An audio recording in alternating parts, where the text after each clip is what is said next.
back to Frankly Speaking. I'm your host, Frank. Okay, guys, let's call this volume 15 of the Integralist Chronicles. So in volume 14, I left off in the year 1989 and a couple years preceding after that, in the early 90s, 90, 91, 92, right around there. And tonight, I'd like to start in 93, because 93 was a pivotal moment for me in my life.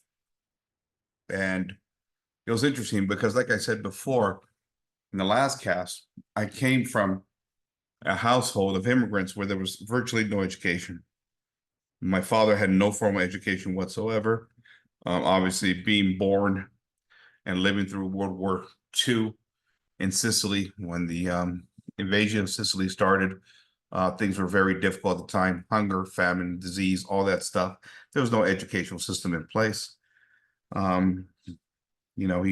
He learned his trade as a bricklayer, taught himself how to do his basic math, and became a very successful businessman. My mother, being born after the war,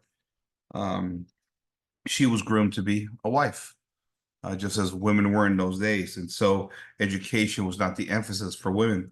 So here I come from a very traditionally Catholic home, who came from the old world. That was a very agricultural society, and now we're in this new liberal paradigm here in America, and trying to maneuver through an economic system that entails a different strategy of sorts and on how you succeed here.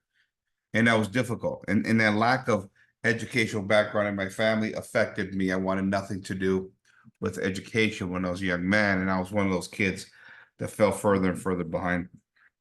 I managed to graduate from high school. I did all that stuff I did, just enough to get by in those days.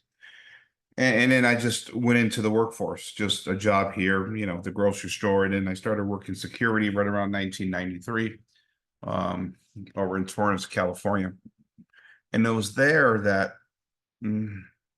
my exposure to Protestantism came about. And not just Protestantism, but also it's where my intellectual curiosity began, because before this moment, I really didn't have it, right? And it was interesting because I was challenged by an evangelical friend of mine about my Catholic faith. And evangelicals are great at picking off Catholics, and were throughout the 70s, the 80s, and large parts of the 90s. I think Catholics have done a great job the last couple of decades, 2-3 decades, in gearing up the apologetics field and doing a fine job. The internet's really helped Catholics a lot. But in those days, this is before the internet, or at least the early days of the internet, and didn't have the exposure you have now to information. But Catholics were being picked off left and right.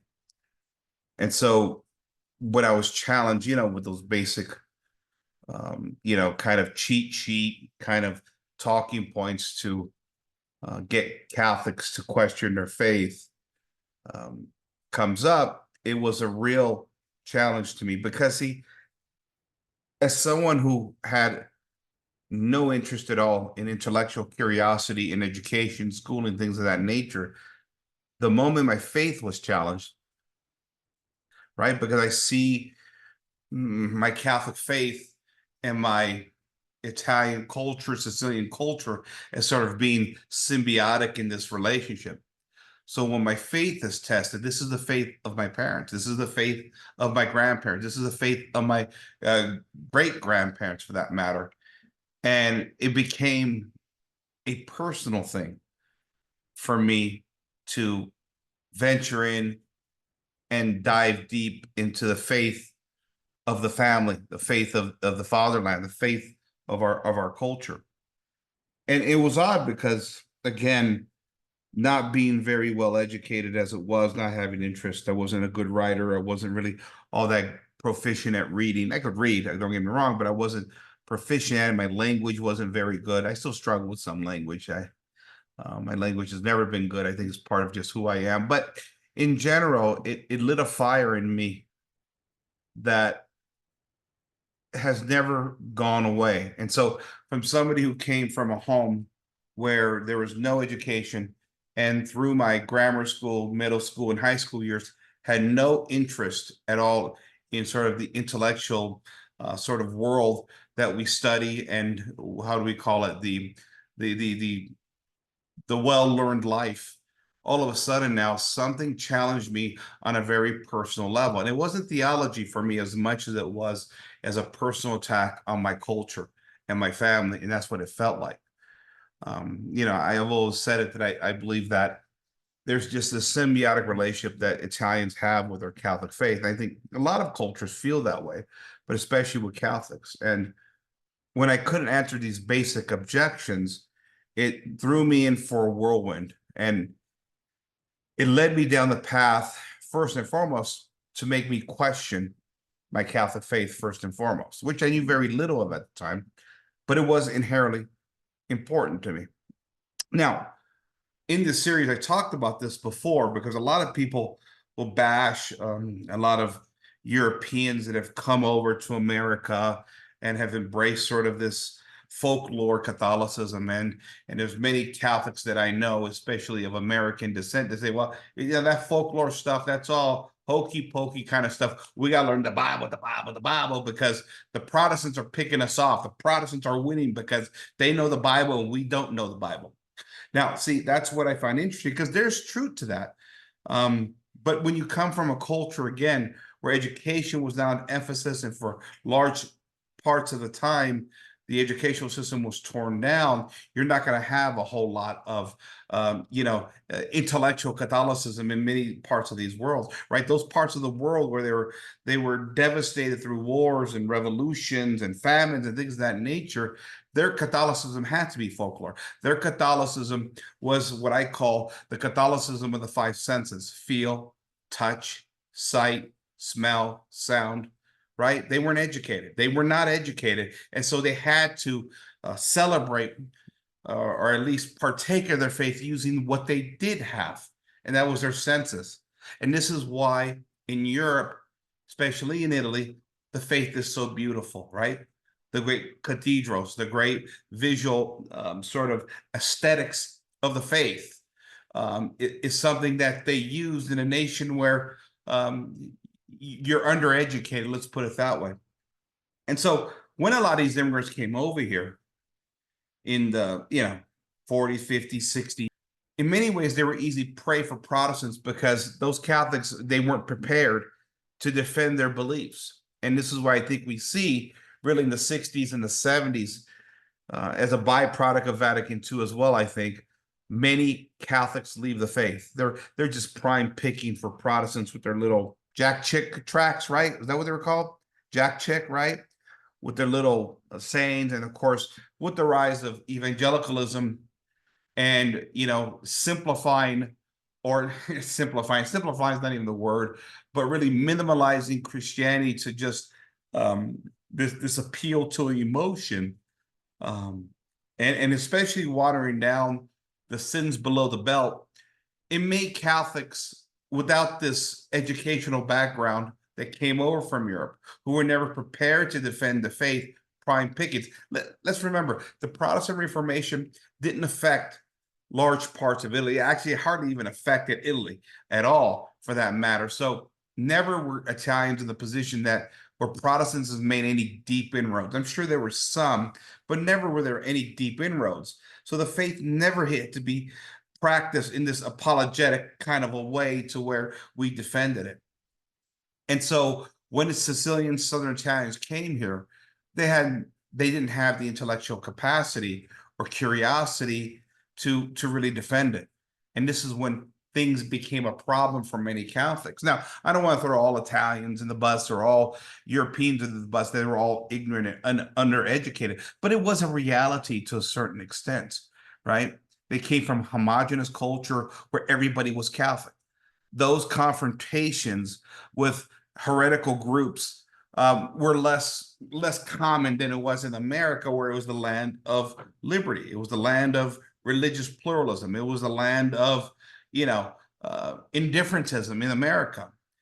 And so in 93, I'm working as a security guard and I was being challenged by my faith, and it lit a fire under my butt.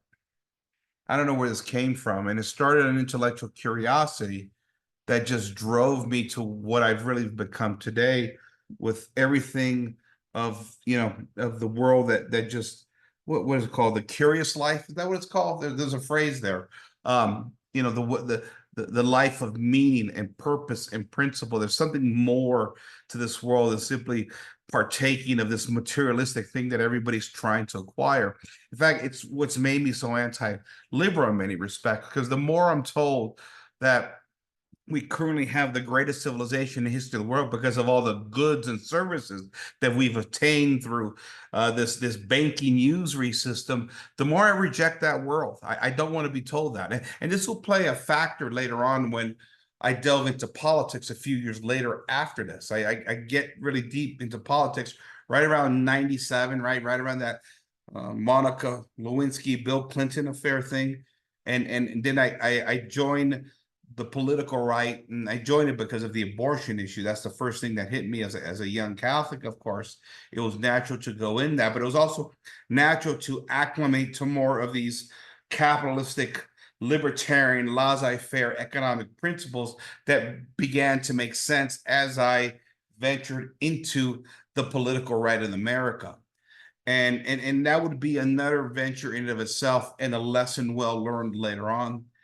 But the hard part was, again, when you completely rejected education as a young man because it wasn't in your DNA, it wasn't in your culture, it wasn't something that was stressed at home that my parents could really push because they didn't have it either. They were hardworking immigrants. Father, like I said, was a bricklayer, taught himself how to do basic math, so he became a businessman, very successful. And to them, with immigrants in those days, you just work hard, go out there and work hard, and you'll climb up, and eventually you'll make it. But the world had changed underneath our feet, and the whole idea of cash on the barrel, as many immigrants believed in those days, was something that was dying out. America was different. It was a usury system.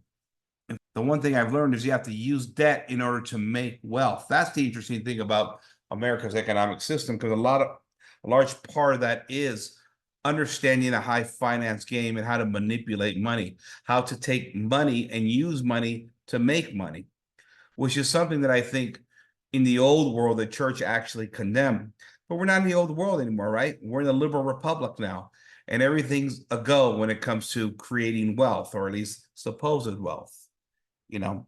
So as I dive into deep Catholic apologetics, I'm in a situation where I'm very challenged because I'm not very proficient at reading, writing, things of that nature, struggling with it, understanding concepts, understanding, basic metrics of language, things of that nature.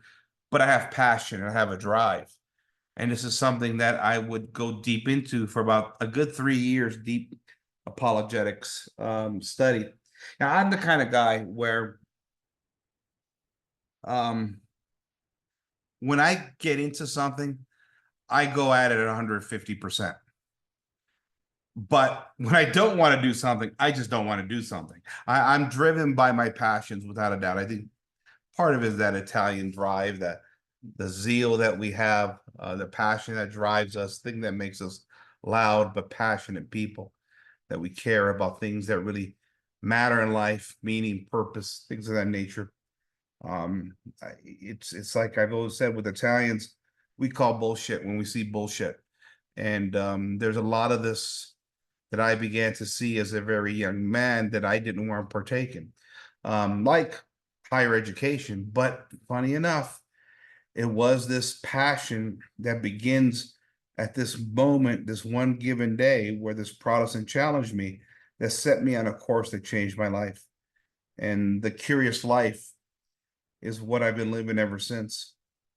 And in many ways, I'm thankful to this young man, this gentleman at the time. I wish I could find him somewhere and have a conversation with him. He was a black gentleman, from Southern California. He was a Protestant, loved God in his, from his Protestant perspective, and it's something that hit me hard, and but it sent me down this path. So, so here I am all of a sudden now. I'm I'm challenged academically. I'm challenged, with basic concepts of education and language and things of that nature. And I find a drive to go out there and find the truth. And one thing leads to another. I'm battling Protestants on the streets. Literally, I mean, I would just go and just challenge Protestants every day. I was reading lots of things like from Catholic Answers, Carl Keating, found Scott Hahn, of course, Patrick Madrid, all those guys at Catholic Answers. I learned lots of key arguments. My philosophical understanding of things was still limited, but I learned arguments, right? And like I said, when I go at something, I go at it with a lot of passion. And I started collecting books and reading books and reading and reading and reading to where I could learn the arguments, where I combat Protestants. Um, and one thing led to another. And after about 3 years of deep dive into apologetics, I kind of became burnt out on it. And then my curiosity in politics began. And that was when in the about 97, 96, 97, right around there, um, I I started to dive into politics. And a lot of it had to do because of my apologetics as well, too, because that's where the intellectual curiosity began. And I remember going into politics and my ideas of, oh, wow, look what I discovered here. We're going to save the world, man. We're going to get out there and change hearts and minds in the battle arena of ideas. And we're going to change the world. We're going to eradicate all the evil of the world because we have truth on our side. Truth, whatever that is, right? Especially in this liberal paradigm that we all live in now, right? These liberal republics that well, they've created their narratives on what they believe truth is, and they got us all fighting against each other at the end of the day. But it was natural that I go into the conservative movement, Republican Party. Had some libertarian leanings early on, right? But that quickly faded away with the libertarians, mainly because their social policies and the different branches of libertarianism got pretty extreme. I guess I'm one where, and this has happened as I've gotten older, I've become less ideological when it comes to politics and more malleable, I guess you could say. Um, Obviously, I do have my ideals, things like limited government, things of that nature. Obviously, it's better keeping taxes low, all that good stuff. I believe in all that stuff, but I also believe in the reality of governance. And I believe that politics is the art of what is possible, right?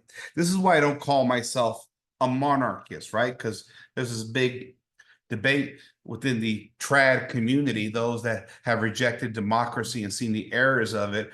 Are you a monarchist? Are you an integralist? Are you a fascist? Are you whatever it is? There's all these debates that go back and forth.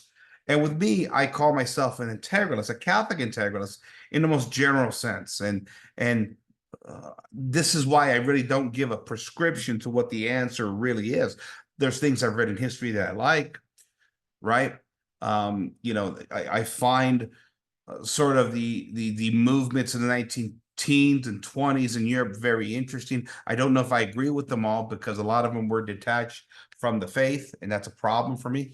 Because ultimately, my belief is not so much in political structures as it is in getting back to Catholic civilization, where the church and natural law are in place. Because I believe that the central biggest problem we have today is we've deviated away from that historically, starting at the Protestant revolt, obviously, but even more so at the Enlightenment. And if we don't get back to these moral principles, and see, this is the thing, when I'm gravitating and going from this wave of apologetics between 93 and 96, I'm going into now full-blown American politics in 97. The one thing I am constantly preaching, right? We could talk about the economy and economics and abortion. We could talk about government. We could talk about this. but I was always centrally focused on Catholic morality, right? I don't have many gifts in this life, but the one gift I think the Lord has given me is the ability to have this vision of moral clarity.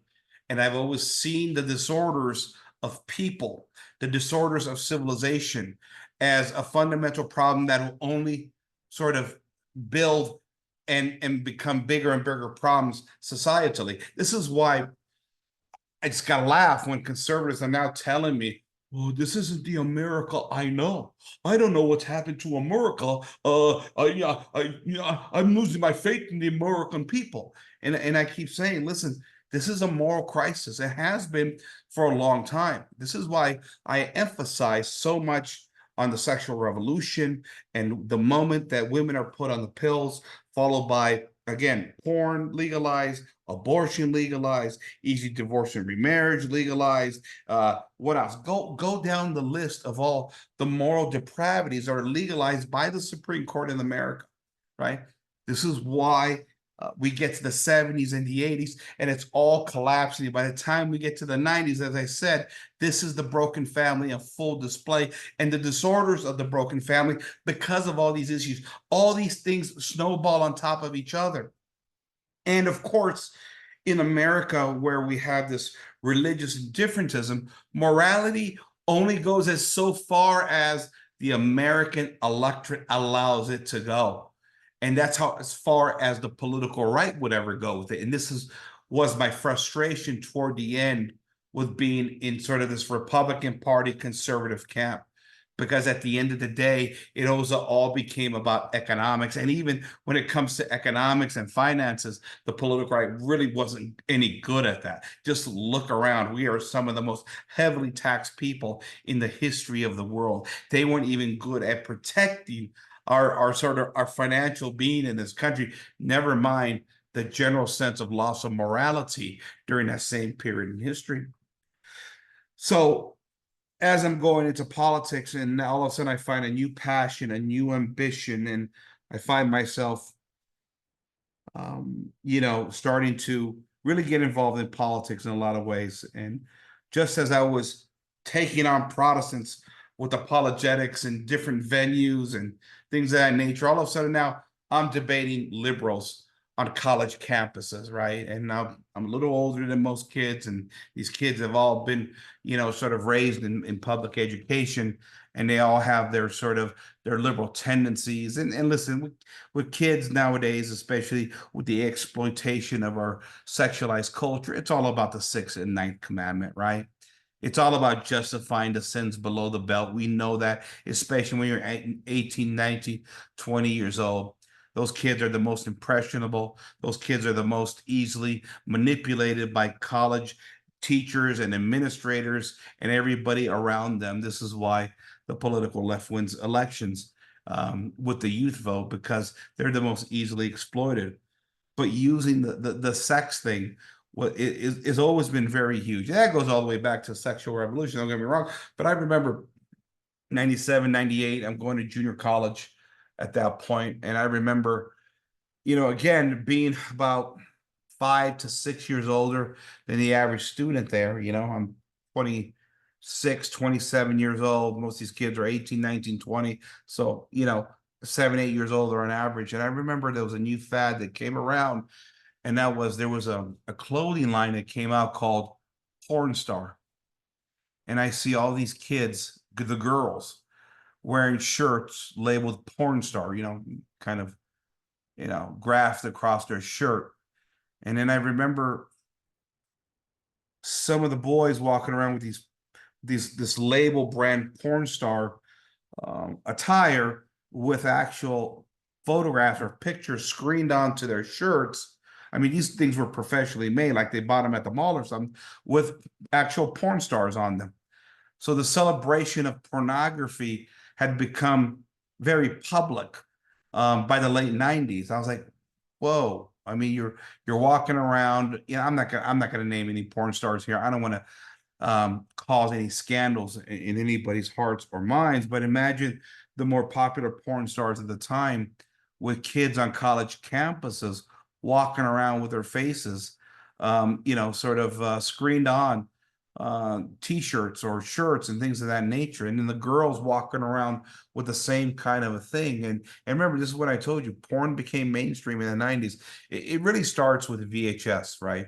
The moment VHS comes out in the early 80s, it's a game changer, because now you no longer have to do the embarrassing act of shame of showing up to the movie theater, right, to pay or whatever it is with your sunglasses on and to watch your pornography in the theater. Now the pornography is being brought to your home, where it's private now, right? And so by the time we get to the 90s, the the porn industry is growing by leaps and bounds. And it leads to the culmination here as we're transitioning now from VHS to DVDs and eventually into the internet age. It's becoming massive at that point, a huge industry. And now it's being publicly celebrated. There's no more shame left anymore. Remember what I told you, the 90s is the decade that I pinned down that it all collapses morally, where that, pre-World War II, really that when it were World War I generation, right? That generation that was born right around World War I, our grandparents' generation, that's when they start dying off. Late 80s, all into the 90s. Once that generation dies off, that last moral beacon, those that would safeguard morality through shame and blame, once they start to die off, then it's a free-for-all. The boomers caved in. The boomers had lost. The boomers had partaken of the sexual revolution with the hippies and all the contraception and the pornography. Those were the battle of the boomers. And now it was the offspring of the boomers that had lost all sense of morality. Again, this thing is a snowball effect, right? In the last cast, I talked about how Italian immigrants and the offspring of Italian immigrants got lost in this great immorality within the realm of these liberal republics. Now here I'm talking about more mainstream white bread Protestant America. This is what I'm going to school with. This is who I'm attending college with. And now there's no shame at all left anymore as we're becoming more and more hypersexualized. And see, this is the thing that eventually sets up the battles of today. When we look about, or at least talk about the disordered life or the trans thing that we're all going through now, those are the offspring of that generation that I was going to college with, right? Those are the kids that were celebrating porn stars and pornography and partaking of spring break and all this, casual sex of sorts, if you want to call it that. And they molded broken families, right? This current generation that seems so morally lost and backwards with all this disorder, they were the byproducts of all this great immorality and the disordered families that were being created. Let's remember, again, this is the 90s, right? Major shift even in culture and television, right? We go in the 80s from Growing Pains and the Brady Bunch. Well, Brady Bunch was more 70s, but the Cosbys and sort of that innocent family unit that you see in the 80s. Well, we get to the 90s and now we got Friends. We got Murphy Brown being the single mom. We got, the disordered life with I don't know, what's that one show?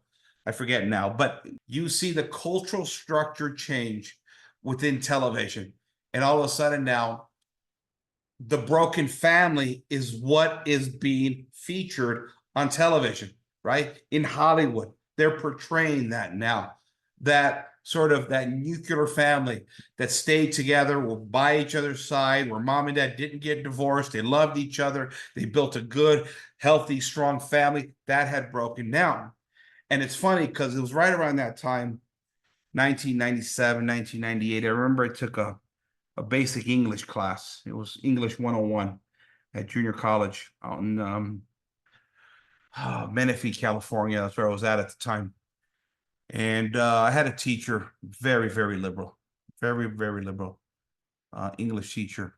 And she brought in, that one famous picture painting of Norman Rockwell, the one where there's this white family and it's around a table with a big old turkey in the middle, which represents like that Americana family of the 40s or the 50s celebrating Thanksgiving. And it's a pure, again, white bread, American Protestant family. It was kind of the image of that era, that wholesome era, right? The Leave It to Beaver kind of era. And she brings this photograph in, and she looks at the class, right? Which is a class now full of, lots of different cultures and races. There's blacks, there's Hispanics. I'm the Italian in the room, right? Well, I was rare, but but I was one of the mixed groups in there. And she asked the question, understanding the greater cultural breakdown that's happening. Again, think of Hollywood, think of the broken family being portrayed in sitcoms, being portrayed in movies now. And she says, okay, when you look at this image here, is this a true representation of America? And then she literally asked the question, when you look at Leave It to Beaver, right? That wholesome American family in 1950, is your family today more like Leave It to Beaver, or is it more like the modern family that we see today? That was her question to the class.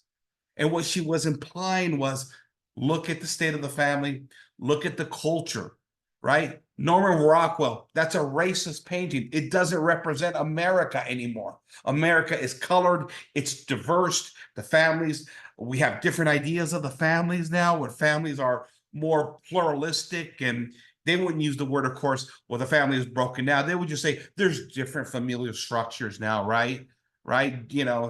Johnny has a mommy here and a daddy over there, or possibly two mommies over here. She was trying to break down that more conservative image of the 1950s. And most kids at the time actually agreed with her in the classroom, because everybody was feeling the effects of the deteriorating culture since the sexual revolution. Most of these kids were coming from broken homes. And I was the one nut job. Of course, I was the oldest in the class, but I was the one nut job that said, no, my family's more like Leave It to Beaver than it is the broken family of, say, Friends or Murphy Brown, because that's something that my family never went through. Divorce was almost non-existent in my family, at least when we came from, the fatherland. It was non-existent. The whole thing of having children out of wedlock was non-existent. The whole deterioration of the family was non-existent. When I look at, things like Friends and Murphy Brown, that to me is odd. That to me is strange. I mean, obviously, to me, it's a part of or a byproduct of liberalism, but it's not how my family was. And maybe I was one of those unique guys that came from a certain homogenous culture that still believed in these values of protecting family, where family was everything, right? Where we honored our covenants with God. So when we went to the altar of God under the sacrament of marriage, and we laid the flowers down at the feet of Our Lady, making a vow to maintain our marriage, to maintain the sacrament, to death do us part, that mattered to us, right? And because we're Catholics, our faith is not subjective, right? It's not Protestantism where you get to renegotiate the covenant every time you want, because every time you renegotiate that covenant, you're breaking down the family is what you're doing. And for Catholics, where we had social structure and social order within the realm of culture and faith, divorce was always a mortal sin. But this is America now, right? If you want to start all over and break your covenant and your marriage under guise of freedom and liberty, so be it. You can do that. And that's what the 90s represented, was that rebellion against the family. It starts in the Protestant homes, and it kind of gravitates or goes through the 70s and the 80s, and now the family is absolutely destroyed by the 90s. And we have teachers that are playing off of that at college. They see, is your family like Norman Rockwell's family? Is your family like Leave It to Beaver? Or is it more like Three's Company and Friends and Murphy Brown? And obviously, by that point in history, it all had been turned upside down. It was looking for most people like Friends and Murphy Brown and Three's Company. This deteriorated, broken family. And here I was, the only one in the classroom at the time. I remember this saying, no, this is all crap. This is all garbage. I mean, I understand that we have lots of broken families at this point in history, but this isn't the ideal.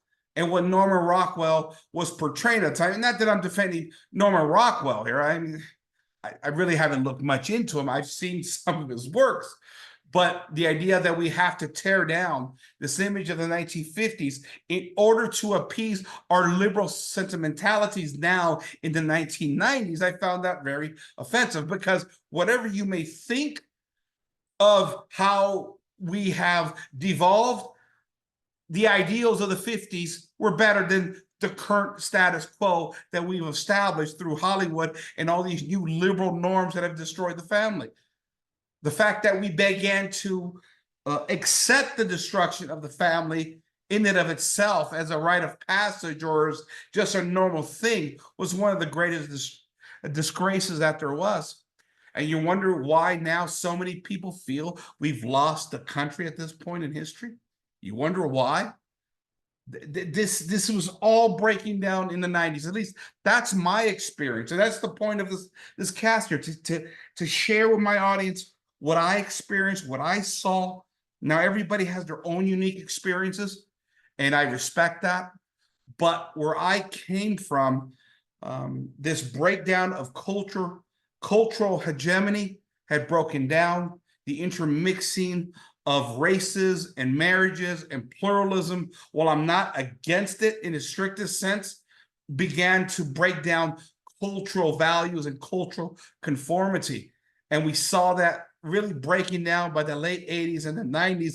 And the obvious thing of it all was it culminated in an American presidency that found itself mired in a sexual scandal, right? It's like I told you before, that era, if you don't remember it, every parent had to explain to their 10-year-olds what a, excuse my language, blowjob was.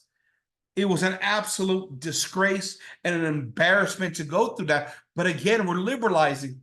It doesn't matter. This is becoming the norm. And Europe was already liberalized anyways, right? They've always looked at Americans as kind of prudes because the French Revolution was always on their doorstep. It was right there. The Bolshevik Revolution was right there.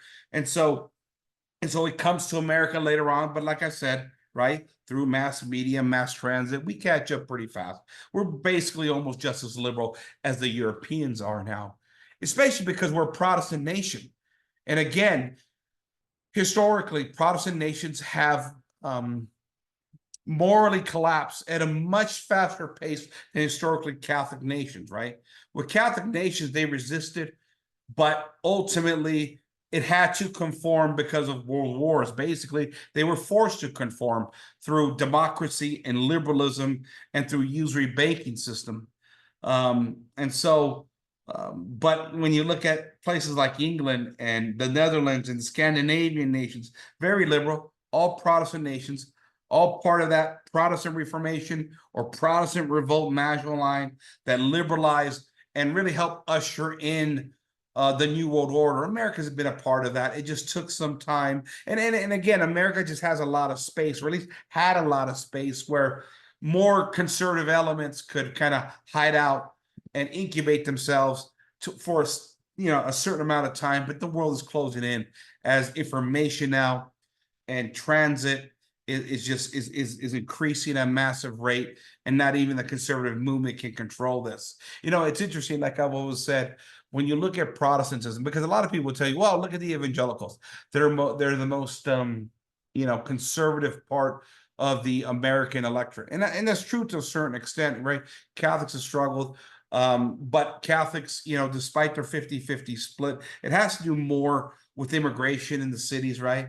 When you look at the Catholic voting bloc in America, a lot of people say, see, you Catholics have betrayed the cause because it's 55-45 in favor of the Democratic Party, voting for the communists, voting for the progressives. But the Catholic vote has always been premised on immigration, especially from South America. When you remove the Hispanic element, most white European Catholics now are voting for the Republican Party, the conservative candidate. Not that that's done us any good, but I'm just trying to give an implication here, right? And so, but with Catholics, we don't have much of a choice in regards to how we're structured. And so when things go wrong in the church, and I believe we've had lots of infiltration since the end of World War II, that's for another show.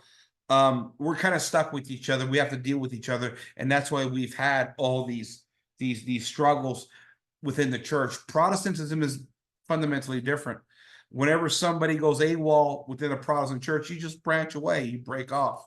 So in some respects, Protestantism through schism has been able to protect themselves a little bit better because they can isolate themselves from those radical wings. But we know, as our Lord said, that schism is a great mortal sin. All these different factions that we see in Protestantism, while they've been able to maintain some political hegemony, have also brought down the culture with it here in America at the same time, because they have broken these cultural values within the realm of society as a whole. So, that's just the political battles that we were fighting. But again, going through those years of the 90s, I remember very vividly. In many ways, they were sad times, because it was then that I went on a moral crusade.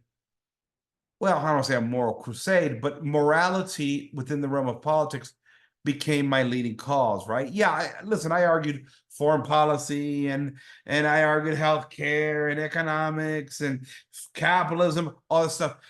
And I had a show on Blog Talk Radio for many years in the early 2000s, where I made all these arguments. But for me, the one thing that was always central, that is still the backbone of all my social commentary, is natural law, Catholic law, right?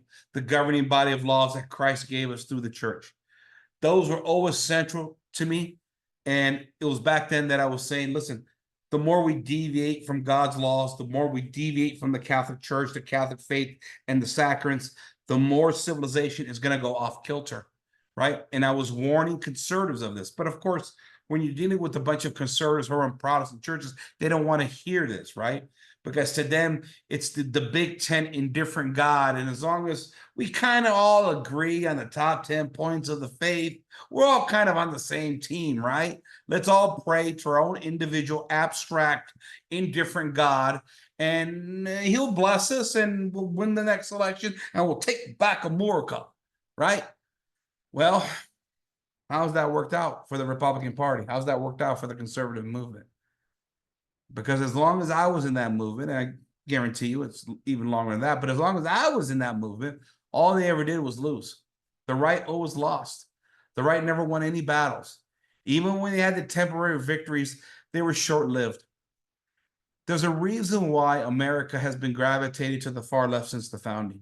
And it's about time we start asking ourselves that question. And it's something I've been telling the political right now for the past decade and a half now. Well, let's call it 12 years, right? 2013 is where I kind of declared myself, or started to declare myself, an integralist, where I kind of said this whole Republican Party, conservatism, democracy thing, it ain't working anymore. There's something wrong here, right? And many conservatives, when I started to question a lot of the orthodoxy within classical liberalism, thought I was crazy. But the irony of it all is, those same classical liberals that back then condemned me are now looking at me and saying, holy crap, Frank, what's happened here? And I've had a few of them come back to me. They haven't apologized, but they don't have an answer anymore for the problems of America, our political system, the West. It's all falling apart. And politics, as usual, is not going to solve these problems. And they know this at this point, right? So I'm not going to sit here and say I was prophetic or a prophet of some kind, but it's something that I saw long ago. Conservatives don't want to see it, because the problem is, again, if you really want to confront it as a conservatism, it goes back to the basic pillars of the foundation of the nation, first and foremost, but even more so, it goes to the errors of Protestantism, right? And that's a problem. And it's a problem on a couple of fronts. One, many people are invested in Protestantism because Protestantism in America is a business. That's number one. But also because, let's be honest, why the church has always been hated, because there's never been a force on the face of the planet that has ever stuck with the sort of how do I put this? It's always taught. It's always enforced the ideas of the 6th and 9th commandment. The church has never relented on sins below the belt. And this is what Protestants hate the most about the Catholic Church, right? And in liberal society, where all of our passions have been unleashed, a highly sexualized society that has now lost all control, how do you tell a bunch of Protestants now, listen, you got to give up the sixth and ninth commandment? All this sola fide stuff where you have this supposed relationship, but you do what you want to do in the name of freedom and liberty, it ain't working. And now it's led to multiple generations of families that have been destroyed to the point where these families don't even believe in God, not even the abstract God of the Protestants anymore. So when we say God bless America, do we even know what that means in America? No, I think it's more of a fairy tale, genie in a bottle idea that we have created, especially in the political right, because their principles can only be played out and believed if we are a religious people, right? Right? It's just like the right always tell us. The founding fathers believed that the Constitution and the Republic can only be maintained by a moral people. Okay, but what was the morality of the founders? What was the faith? What was the religion of the founders? They were all indifferent. And in many cases, that faith collapsed as they got older, right? When you get to a point like, for example, Thomas Jefferson, what was he? A Unitarian, I believe is what it was. And I believe the way that religion basically operates is you can believe whatever you want, and it's Jesus, right? When Thomas Jefferson takes the Bible and rips out all the miracles, effectively undercutting the divine nature of Christ, what do you have? You don't have a religion anymore. You don't have Christianity anymore. Jesus Christ was God who came down, performed the miracles, and deputized his apostles with his own authority. You undercut his divine nature, you don't have Christianity anymore. You see where all of this begins? It actually begins at the founding in many ways. It tried to explain this to conservatives.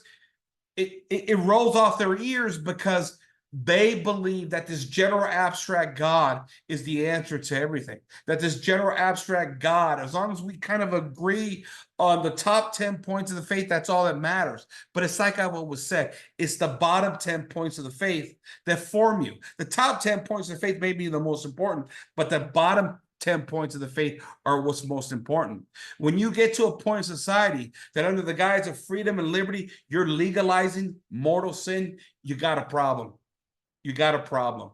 When everything that goes against God is justified under freedom and liberty, you got a problem.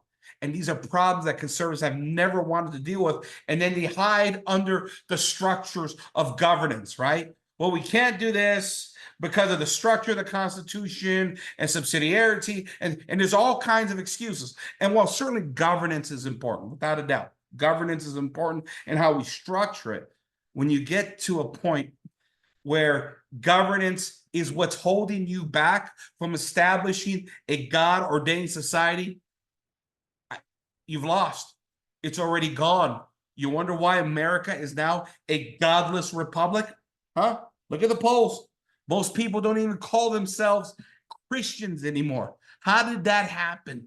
Huh? How do we go from 1,600 years of Christendom under Catholic monarchs, not only fulfilling and living out the faith, but building rich, vibrant Christian civilization and cultures, to a liberal society that in 200 years, the entire faith has collapsed? And if this isn't the great apostasy that has been prophesied by the great saints and Our Lady, I don't know what to call this anymore at this point.